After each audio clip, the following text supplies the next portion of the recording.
Well, welcome to Move the Stairs. This is episode 105. We are recording on September 9th, 2025, and we're happy you're here joining us for today's exciting conversation. Jordan, by the way, is on vacation this week. And today, Mitch, I'm so excited because we're going to be talking with Aki Smith. And Aki is the co-founder of Hope for Stomach Cancer. She's going to talk about how she is working to make her nonprofit the media go-to in a very crowded space, and how she builds brand protection into her business. So I'm looking forward to hearing Aki and how she moves the stairs. And we love that move the stairs comment. How does she move it for her members, for patients, for survivors, and how she really believes this will also increase her sponsors and donors' loyalty along the way. It can be very rewarding for a nonprofit because when they're seeking to really build that brand like Hope for Stomach Cancer is trying to do, it can make a huge difference, and they can do it in all types of media. Yeah, speaking of media, Aki has been on a kind of whirlwind tour with all kinds of conferences, pushing new legislation, developing a special 30-day program, which is really exciting, for Stomach Cancer Awareness Month, which comes in November. She'll talk to us about how flexible and creative she has to be to make the most out of every media opportunity. Lots to learn here. Aki will also talk about her long-term plans to continue the media momentum to make her nonprofit's brand even more resilient. So let's bring her into the studio. Hi, Aki. How are you? Great. Thank you. Thank you for having me here today. Oh, we are so thrilled to talk to you, learn more about you, and just for our listeners and our viewers, kind of give a thumbnail of who you are and how you got started and why Hope for Stomach Cancer is such a passion for you. Great. I'll give you the 30-second elevator pitch. So my name is Aki Smith. I am a caregiver. My father was diagnosed with advanced stage stomach cancer back in 2013. And I will never forget this day, but they basically told my dad to put his affairs in order. He has 6 months to live, and he was older. He's 71 years old. And there was just no point trying with chemotherapy, and some of these technologies might actually prolong his misery, and he might just pass away. It was really, really quite a difficult pill to swallow. He was diagnosed at the community center at the hospital, and we decided to get a second opinion. And that second opinion changed my dad's life. It literally changed his life because he's still alive today. But he was told that he has a chance, that they could possibly cure him. And he went with that. To go from you have 6 months to live to being cured, it's a big difference. And so he had his stomach removed. He did immunotherapy, and he did chemotherapy and radiation. And today he's clinically cured. So it was a whirlwind. But I did promise myself when we heard the words remission that I would give back. It was just such a different, once you find a team of doctors that really believe in you and really advocate for you, it really changes the direction and the path. And so I promised myself, because at that time in 2013, 2014, there were a lot of stomach cancer nonprofits in the space, but they were more about research and research and advocacy and really more so like future distant stuff. I needed navigational at the moment. What do I do? And so that's where I come in. I want to bridge that gap between research and patient care. I want to help patients, find their 18 doctors and help get the best prognosis for a horrible rare cancer. Yeah, which is a huge help, by the way. So you made a very strategic decision to stand out among the other nonprofits who also serve stomach cancer and the community around it. Why was that important for you to stand out like that and make a difference? This is a little bit difficult because, we're all great friends and we see each other at conferences and we love each other and everything that they do. This is a very complimentary role, but really I needed real-time support. Here is a doctor telling my father he has 6 months to live. And if he were to try chemotherapy, it would just make him die in agony. It would really ruin his last, 6 months of his life. and that may be true, but he's clinically cured today. So obviously they were wrong at the time. Those doctors were wrong. He was curable and he is cured. So I think it's really important that we don't miss the mark on real-time navigation. When you have this horrible diagnosis, it's a rare cancer, you need to be able to have access to specialists that know about this type of cancer, that can help you and guide you. And things have changed since 2013. Technology has changed. There is a pipeline of different options that didn't exist back when my dad was diagnosed. So I think it's more important now than ever for patient navigation and patient support to help patients have access to some of these doctors that are able to answer questions and kind of help patients guide their way through this stomach cancer. It's a little bit confusing because we really don't have that many NCI institutions in the United States. And then when we're talking about a multidisciplinary team for stomach cancer, we have less. So people, for example, in Idaho or Nevada, they don't actually have an academic cancer center. They're very reliant on local cancer centers. And so this is where we come in, right? These people have to make a really strategic decision. Do they fly and travel to get a second opinion from an academic institution that might know about stomach cancer more than their team doctors do? Or do they stay home? And some of these patients are really young. They have kids or they're going to school. I mean, they might not want to miss out on that time. Right. So it's kind of what we're trying to do is kind of bring these resources to them so that they get to make the decisions. You know, maybe at this juncture, this is the time where you get a second opinion and you do have to put in this travel and be away from your family while you get answers. Or maybe getting these access to talking to different doctors through our support systems. Maybe that's enough. And you could bring the research to your local team and they're able to amplify it that way. You know, it's interesting, Aki, because I don't think that many people really understand that when you get into the nonprofit world, different nonprofits who are talking to you about the same topic may have different areas that they really excel in. So you've kind of talked about the fact that when you started, that wasn't really there. It wasn't that here's what you do, the blocking and tackling of this is what happens today. This is what happens tomorrow. These are when you need to make these decisions, or these are the circumstances, like you were just talking about the traveling.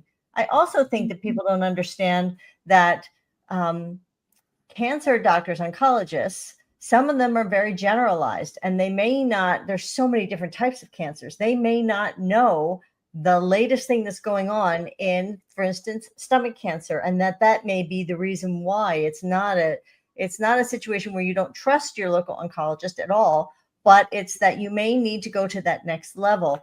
And your organization is really good about explaining all those things. Can you give me, maybe paint a picture, tell me a story of somebody that you've worked with that kind of puts that, personalizes that a bit? Yeah, I mean, my dad was diagnosed in Los Angeles. So we had access to different academic hospitals. And I remember, but we're in a suburb of Los Angeles. So my dad was diagnosed at the local cancer community center. It's literally 2 miles down, or maybe even a mile down the road. It's super convenient to get to and super convenient to see doctors there. But they really didn't know much about stomach cancer. They were just guessing. I mean, you know, when you're getting diagnosed with this horrible cancer and you're like, what's step one? And they're like, well, let's remove your stomach. You're like, what? How do I eat? And I kid you not, this doctor said, well, you could blend everything. And we now know that's not the way people without a stomach eat. They don't need to blend every single thing. But moving my dad to get a second opinion, that's hard, because if he really did have 6 months to live, do I really want to be seeking second opinions? Right. And the thing is, you know, in LA, you're driving 20 miles, but it's like 2 hours to get there. Then you're sitting in the doctor's office. And then you have that risk where the doctor says, oh, yes, you know, your team of doctors are right. This is a very, very bad cancer and it's very aggressive. And, you know, 6 months, right? I didn't want to do that for my dad. And even getting the second opinion, I felt horribly bad because it is a multidisciplinary team. So you don't just get to see one doctor. You have to, in order to get a true second opinion, you have to see multiple doctors. Mm-hmm. You have to see a surgeon. You have to see an oncologist. And that's really difficult. That is a lot of time. And I remember thinking, gosh, I really feel awful doing this to my father. If in fact, this is going to be the last 6 months of his life, he's just, diagnosed. Getting the diagnosis is difficult. He had to go through multiple tests, and those take all day, and you have to prep usually the day before. And now I'm getting a second opinion that's going to take all day. And then I'm going to go back and get the results. And then I'm going to go back to a different one at the same network and get it. And so I just was like feeling so much guilt. And I remember that. So when I started some of our resources, I remember the driving and the second opinions and the anxiety and the insurance. I mean, sometimes you get lined up to get the second opinion that's like great. They won a research grant and you're like, I can't believe we have this great doctor that's going to review my dad's case. And then maybe 2 hours before the appointment, they call and say, oh, I'm sorry, we don't accept your insurance. And you're like, well, how much is it out of pocket? And it's like, oh, it's just $3,000. And you're like, yeah, I'm going to have to cancel. Yeah, absolutely. I can't, that's why you're so passionate about building this network with the patients, so that everybody is building off of each other's experiences and can get best practices and make those decisions. Because it is true, when if you're getting that type of diagnosis, every minute is precious. Sure. It is very precious. So I think, a lot of the programs and resources that we put out for patients, I have that in mind. How do we give them the best and just really, really limit the amount of time that they need to invest into advocating for themselves so that they can do some other bucket list items. Yeah. Another thing that can be time consuming is just marketing your nonprofit. I could see where a lot of advocacy groups, and they say, look, I don't have time for marketing or PR. I am trying to focus on the patients. That's my goal, which is true. But I get the sense, just talking to you and watching how you work, that you found it is worth the time and the effort to do a little PR outreach. Do you think it makes a difference, not only for your group as a whole, but for the members of your group and for the general public to learn more about stomach cancer? Right. Yeah, so I actually come from a marketing background. Before my dad was diagnosed, I worked for a radio station. I was in their, I interned in their marketing department, and then I moved as a account coordinator. And so I really do know a lot about PR, and I do know a lot about advertising, and I know how important that is.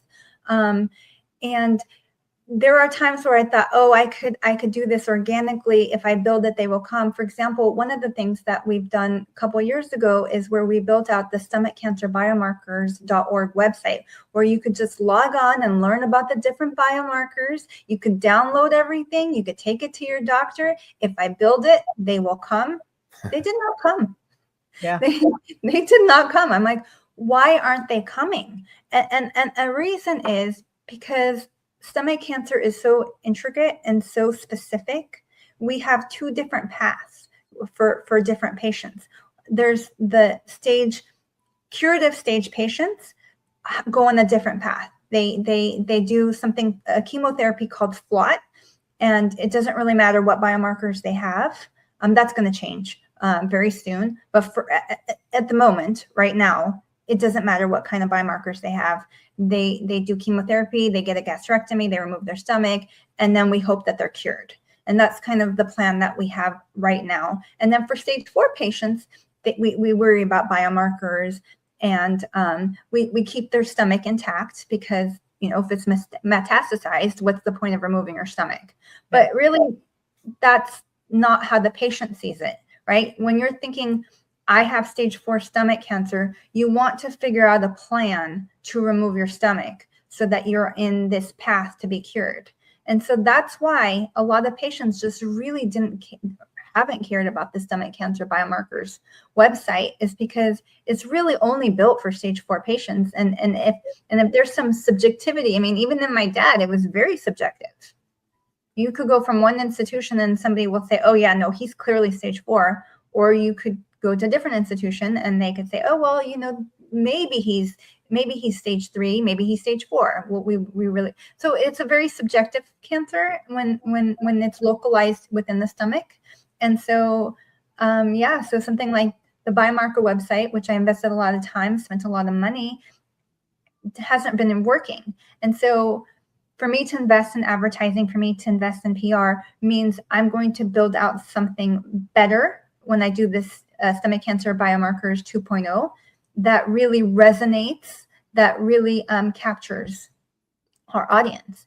And then there's also the awareness aspect of it, right? You know, you really do need advertising to build awareness.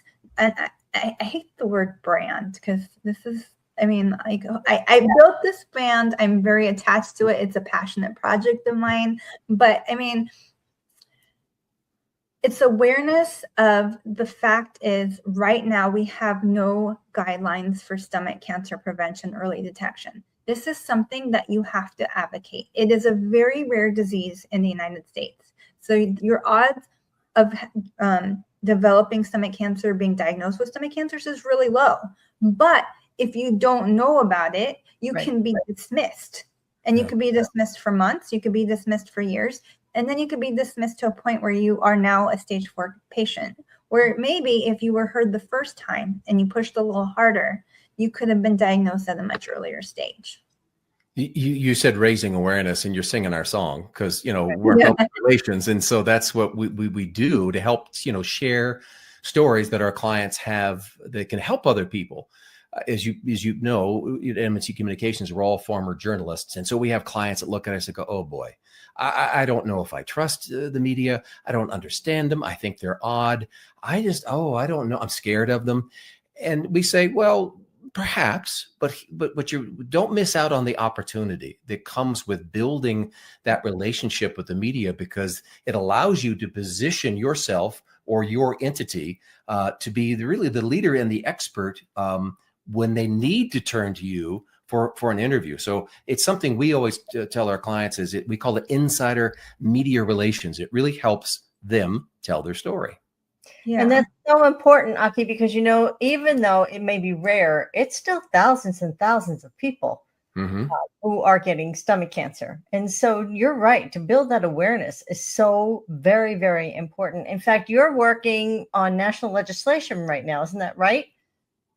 Yeah, so we're working on the Stomach Cancer Prevention and Early Detection Act. It just was announced on congressional floor in early August, and we're hoping by 2026 we could pass it into law. And that would really help with some prevention early detection guidelines. And so getting media interested in that, because there's a lot of stuff, as we all know, you're in competition with a lot of different bills that are being introduced, right? Having a group of patients that can really tell their story, people passionate like you, who can really get a reporter's ear, it can make a difference, don't you think? It really can. And I'm not quite sure. I mean, it could definitely make a difference. I mean, it really does build out. It could make a difference.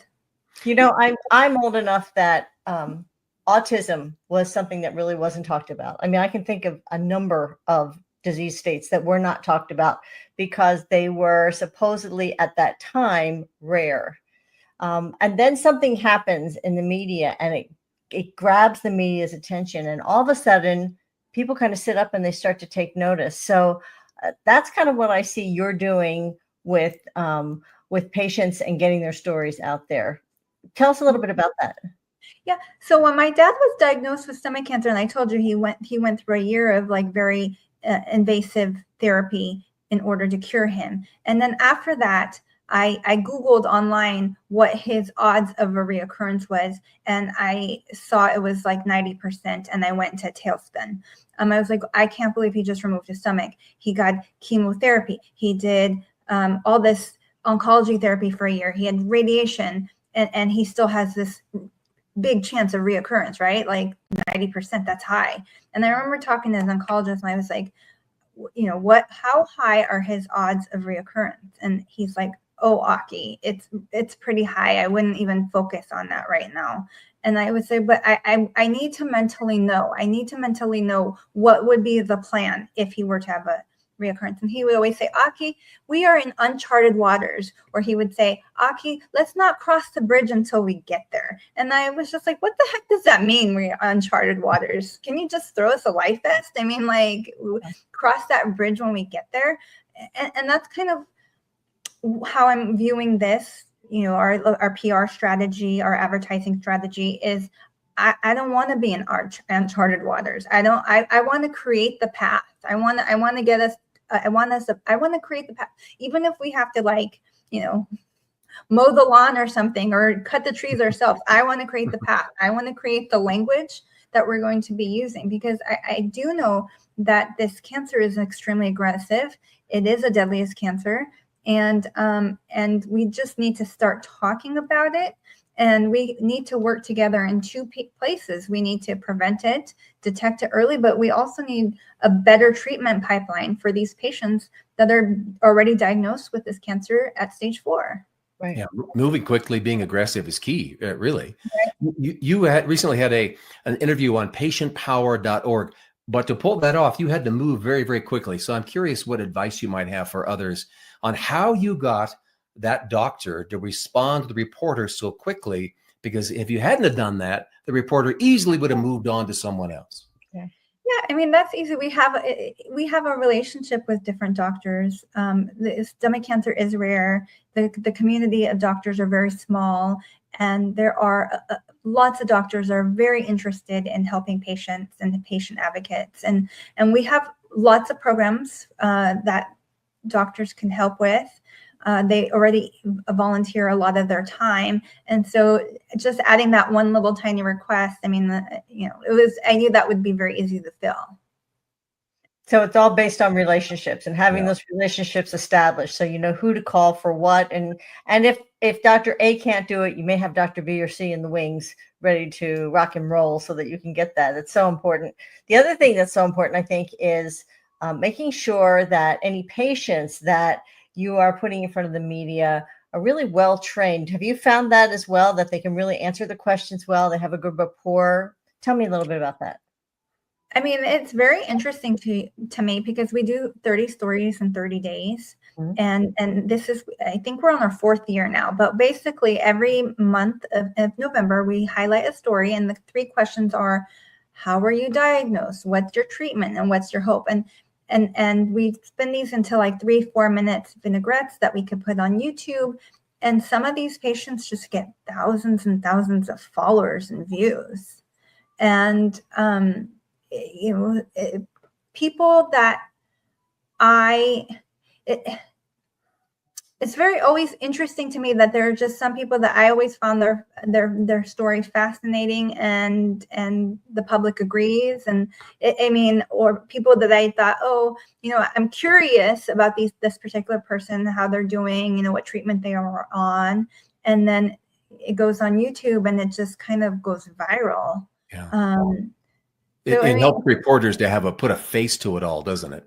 Yeah. Right. It does. I mean, I think people are very, very, very passionate about it too. I mean, they kind of want to figure out why this happened to them, and more so, how do we give back? How do we make this better? How can we make tomorrow's person in a better situation than they are? I mean, I found a lot of our patient advocates are just extremely unselfish. And remember, this is a very deadly cancer. So them putting their story out there is really hard. And they carry a lot of guilt and probably a lot of fear that the shoe can drop at any second. And it's just like, it's so inspiring to me. Yeah. It is. It really is. I think too that it builds your reputation, and polishing your reputation, building it that way, having that credibility is so important. It's such a piece of brand protection PR, so that, when you face challenges, people already know who you are. They're going to give you the benefit of the doubt. And I think that that works when you're working with the media. It also works in how you talk about your group and how you prepare people so that when they're meeting the patients that are representing you or the docs that are representing you, that they're all kind of singing from the same set of notes. Right. You've had your share of challenges, certainly, in putting this group together and carrying on. Do you have kind of an aha or a move the stairs moment where you took a challenge and made it into an opportunity? Do you have an example? I have tons of those, but I can't like really think of one off the bat. I mean, I think for me, whenever a patient, when my dad was diagnosed with this cancer and I decided to, start this nonprofit, he said to me, please don't make this nonprofit about me.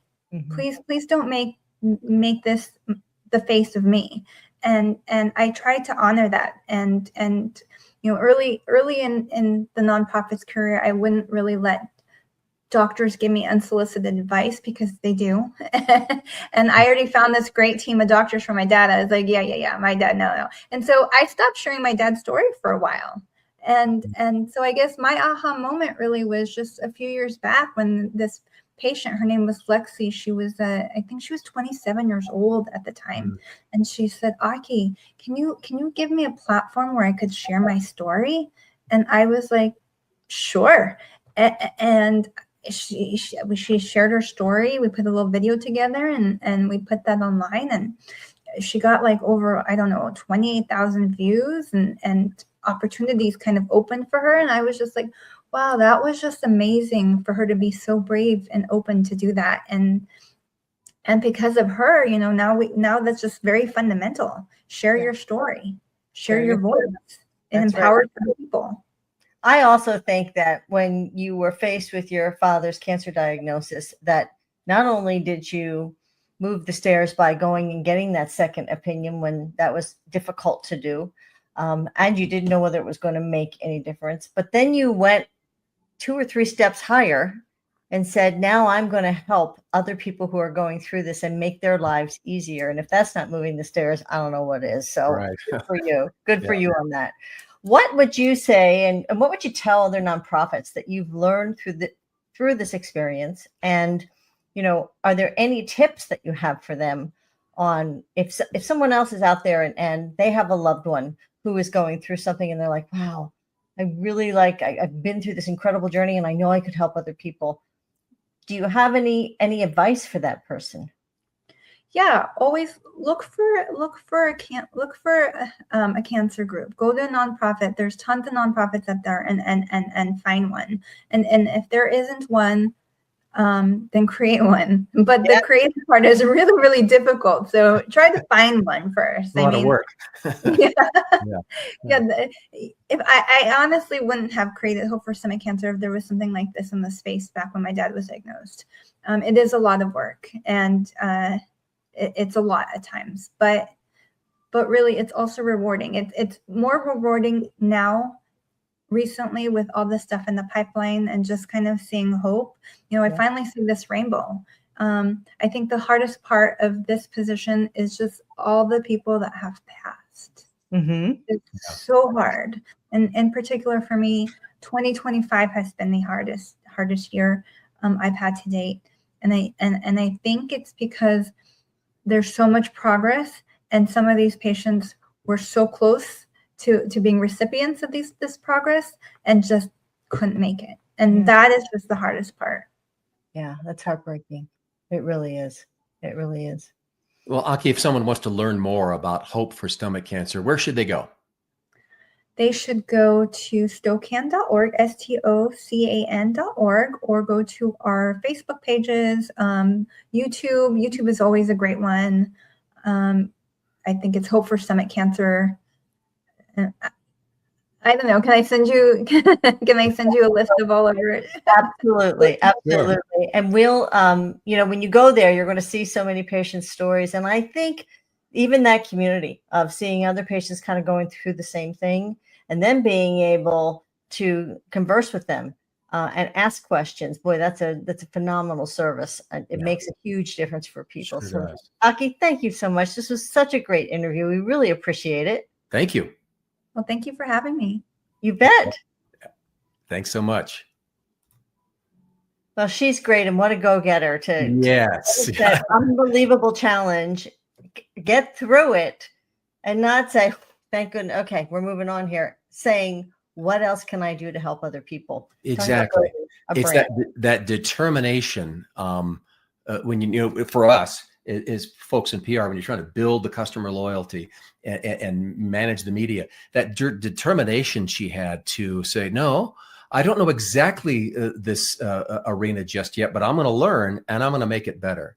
And I think that's a great lesson for anybody in any business realms. Like, well, I don't know anything about real estate or retail sales or whatever it may be, but just diving in and getting your feet wet and just focusing on being the best does account for a lot. It really does. And I think when she's so responsive to the media, which I think is so very important because it just builds her credibility. She gets to put her people out there, which is great. But it also says to the reporter, call me back another time. Yeah. I'll help you this time. And man, if you have something else, I'm sure we can help you again. And taking your message and amplifying it that way so that you're touching so many more people. And you don't have that issue anymore with the website because now people have seen you, they've heard you, they trust you. They're going to look for your website. Exactly. Yeah. Well, we want to thank our special guest, Aki Smith, for joining us on this Move the Stairs podcast. Thank you for listening and watching. We hope you join us again soon for a new episode of